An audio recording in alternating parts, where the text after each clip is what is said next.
El jorobado de Notre Dame. Esta inmortal historia, originalmente titulada Notre Dame de París, fue creada por el célebre escritor francés Victor Hugo, publicada en 1831. La novela nació del deseo de Hugo de revalorizar la majestuosa arquitectura gótica de la Catedral de Notre Dame y de explorar los grandes temas del amor, la justicia y la marginación en el París del siglo XV. Capítulo 1. El campanero de Notre Dame.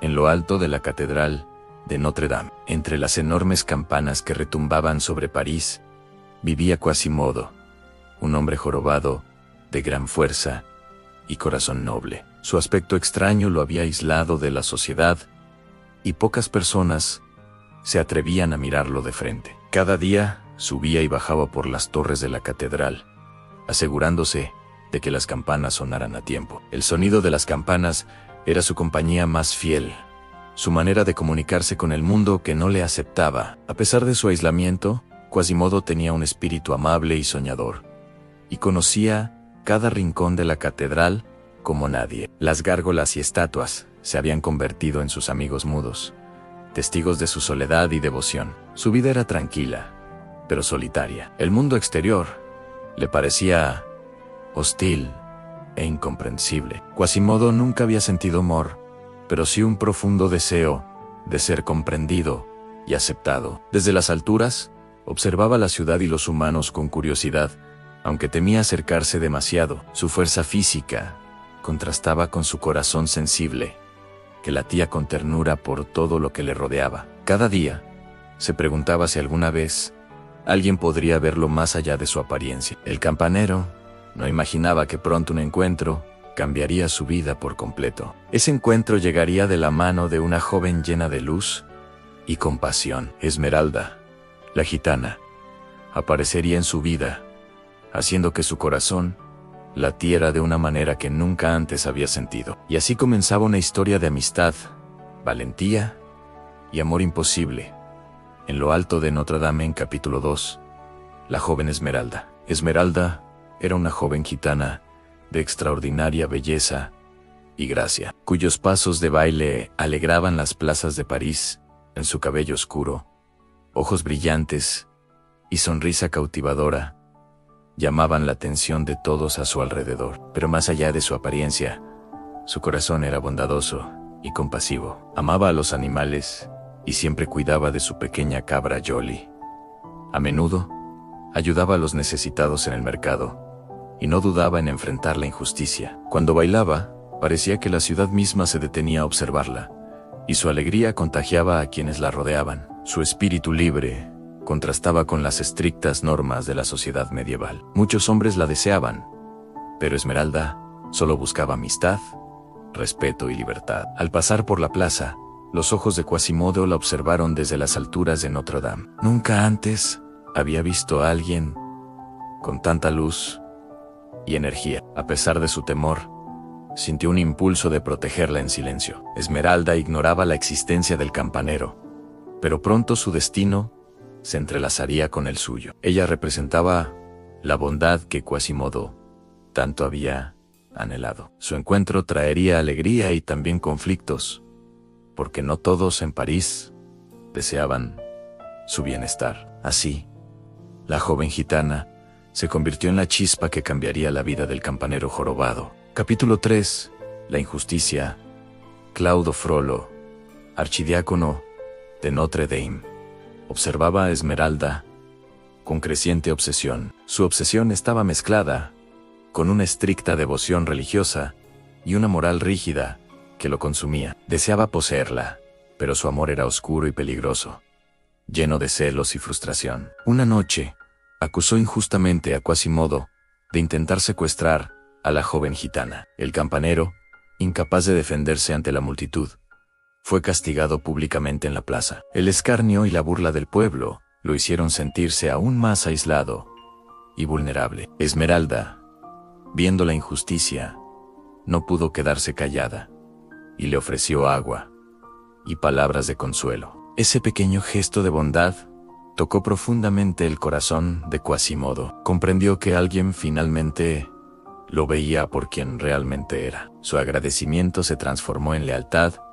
y luego en un amor silencioso y puro. Pero Frollo, enfurecido, no podía soportar que alguien más captara la atención de Esmeralda. Tramó planes oscuros para separarlos y controlar a la joven gitana. La ciudad entera comenzaba a verse envuelta en un conflicto de poder, deseo y justicia. En medio de todo, Quasimodo se preparaba para proteger a Esmeralda a cualquier precio. Su fuerza física y su noble corazón serían puestos a prueba como nunca antes. Capítulo 4. El rescate de Esmeralda una noche. Esmeralda fue atacada por hombres del rey y arrastrada hacia la cárcel. Quasimodo, desde las alturas de Notre Dame, vio la injusticia y sintió que no podía quedarse quieto. Sin pensarlo, descendió con agilidad sorprendente y bloqueó el paso de los guardias. Su fuerza y su valentía sorprendieron a todos, permitiendo que Esmeralda escapara. La joven gitana comprendió que el jorobado, aunque temible en apariencia, tenía un corazón lleno de nobleza. Desde aquel momento, una profunda amistad comenzó a formarse entre ellos. Quasimodo la guió hacia un escondite seguro dentro de la catedral, donde nadie podía hacerle daño. En lo alto de la torre, bajo la luz de la luna, ambos compartieron historias y risas tímidas. Esmeralda comenzó a confiar en él, y Quasimodo se sintió aceptado por primera vez. Sin embargo, el peligro aún acechaba, porque Frollo no descansaría hasta conseguir lo que deseaba. La joven gitana enseñó a Quasimodo a sonreír, y él le mostró la belleza de la catedral desde las alturas. Aquel refugio se convirtió en un lugar sagrado para ambos, lleno de amistad y protección. La ciudad ignoraba que, en su catedral, un vínculo único estaba naciendo. Quasimodo prometió defenderla con su vida, sin importar el costo. Y así, la historia de coraje y compasión se profundizó en los muros de Notre Dame en capítulo 5. La amistad crece entre Quasimodo y Esmeralda. En los días que siguieron al rescate, la relación entre Quasimodo y Esmeralda se fortaleció. Ella lo trataba con amabilidad, sin miedo a su apariencia, y él aprendía a confiar en ella. Quasimodo mostró a Esmeralda los rincones secretos de Notre Dame, desde las torres hasta las gárgolas que parecían vigilar la ciudad. Ambos compartían historias de soledad y sueños que nunca habían contado a nadie. Mas Ana Esmeralda reía con la torpeza de Quasimodo, y él se sentía más vivo que nunca. Cada día, el campanero descubría que la verdadera belleza estaba en los gestos de bondad de la joven gitana. La catedral se convirtió en su refugio seguro, lejos de la crueldad del mundo exterior. Quasimodo se esforzaba en aprender a sonreír y a comunicarse mejor con Esmeralda. Ella, a su vez, entendía que detrás de su aspecto temible había un corazón noble y protector. El vínculo entre ellos comenzó a ser un ejemplo de lealtad y amistad verdadera. Ambos se sentían más fuertes, porque podían confiar el uno en el otro. Esmeralda enseñó a Quasimodo a ver la luz, incluso en los días oscuros. Y Quasimodo demostró que la fuerza física no es nada sin un corazón capaz de amar. En la catedral, bajo las campanas, nació un vínculo que ningún obstáculo podría romper. Así, la amistad se convirtió en la base de todo lo que vendría después. Capítulo 6. La obsesión de Frollo. Claude Frollo no podía soportar que Esmeralda se sintiera atraída por alguien más. Su obsesión por ella crecía día a día, mezclada con culpa y devoción religiosa. Cada gesto de la joven lo atormentaba y lo hacía planear formas de controlarla. Frollo comenzó a espiar sus movimientos, siguiendo cada paso de Esmeralda por París. En su mente estaba atrapada entre el deseo y la moral, sin encontrar salida. Creía que su pasión era amor, pero en realidad era una sombra oscura que podía destruirlo todo. La catedral, que había sido su refugio espiritual, se convirtió en un escenario de conflicto interno. Frollo juró que nadie podría arrebatarle a Esmeralda, ni siquiera a Quasimodo. Pensó en secuestrarla y obligarla a quedarse junto a él, pero la idea lo llenaba de terror y vergüenza. Mientras más se obsesionaba, más cerca estaba de la destrucción de sí mismo. La joven gitana no comprendía la profundidad de su fijación, aunque sentía la tensión en sus miradas. Cada encuentro con Esmeralda lo hacía perder el control y actuar impulsivamente. Su alma estaba atrapada entre la luz de la catedral y la oscuridad de sus deseos. Sin darse cuenta, Frollo estaba preparando su propia caída, mientras Quasimodo se convertía en su verdadero rival. Así, la obsesión comenzó a tejer un peligroso juego de poder y celos en París. En capítulo 7, Phoebus y la defensa de Esmeralda. Phoebus, capitán de la guardia, observaba a Esmeralda desde la distancia con admiración. Era valiente, justo y comprometido con la protección de los inocentes. Cuando Frollo intentó hacerle daño a la joven, Phoebus intervino rápidamente. Su espada y estrategia salvaron a Esmeralda en varias ocasiones. Aunque la joven se sentía atraída por su valentía, su corazón también estaba con Quasimodo. Phoebus y Quasimodo no eran enemigos. Cada uno tenía un papel distinto en la protección de Esmeralda. El capitán comprendió que la fuerza de Quasimodo y su nobleza eran esenciales para la seguridad de la joven. Juntos idearon planes para mantenerla a salvo de los hombres de Frollo. Phoebus admiraba la catedral y entendía que Quasimodo era más que un simple guardián de las campanas. Su respeto hacia el jorobado creció a medida que lo conocía mejor. El capitán también se dio cuenta de que Esmeralda necesitaba libertad para decidir su destino. Por eso, protegió su independencia y nunca trató de imponerle sus deseos. Cada acto de valentía fortalecía la confianza de Esmeralda en sus aliados. A pesar de los peligros constantes, la joven comenzó a sentirse segura y valorada. Así, Phoebus se convirtió en un héroe discreto, que ayudaba sin pedir nada a cambio. Capítulo 8.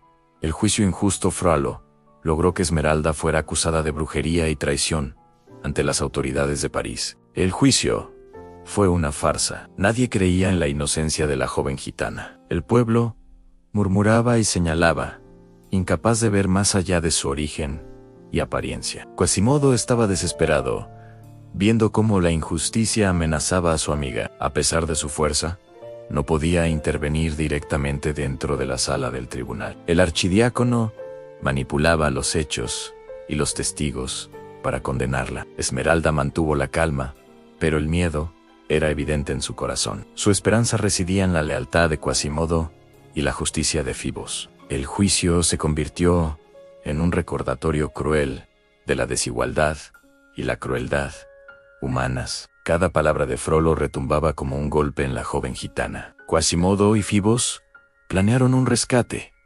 conscientes de que la vida de Esmeralda estaba en juego. La tensión creció, y París parecía ignorar que la verdadera amenaza no era la joven, sino el archidiácono. A través de esta prueba, la amistad entre Quasimodo y Esmeralda se fortaleció aún más. Ambos aprendieron que la valentía y la inteligencia podían superar la injusticia. Y mientras Frollo celebraba su aparente victoria, Quasimodo se preparaba para actuar. Capítulo 9.